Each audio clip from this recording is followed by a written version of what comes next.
नमस्कार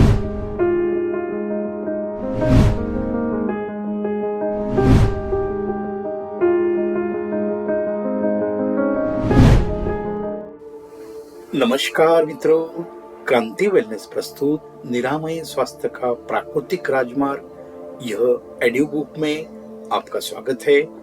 आज हम नया भाग शुरू कर रहे हैं, भाग 12, आत्मा, मानसिक और आध्यात्मिक पक्ष। यह भाग का नाम है। इस भाग के अंतर्गत आज हम जानेंगे आत्मज्ञान और परमात्मा का वास्तविक स्वरूप, वास्तविक परमेश्वर कौन।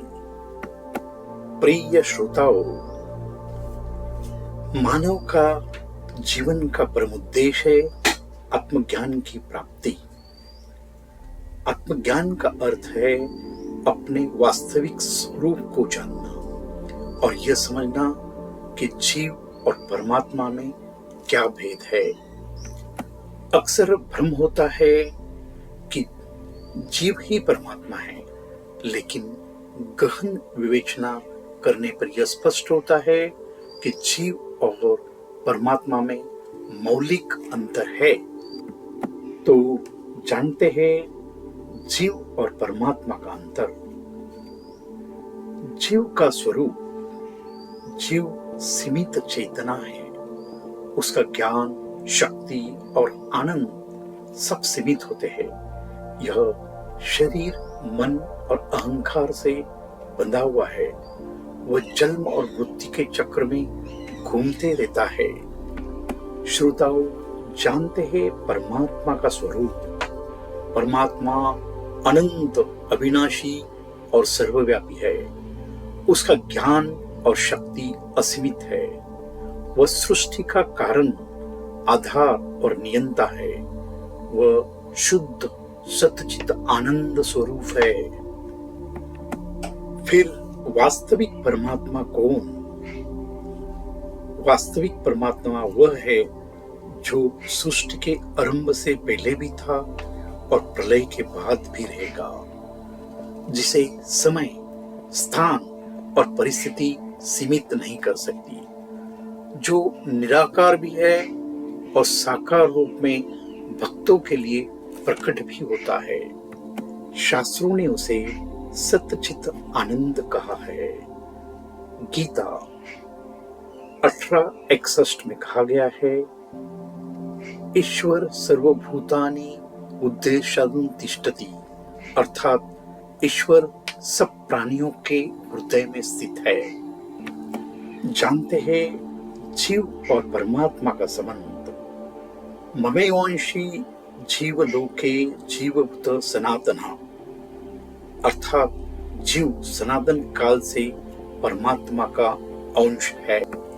जैसे समुद्र की एक बूंद समुद्र नहीं है, पर उसका तत्व समुद्र के समान है।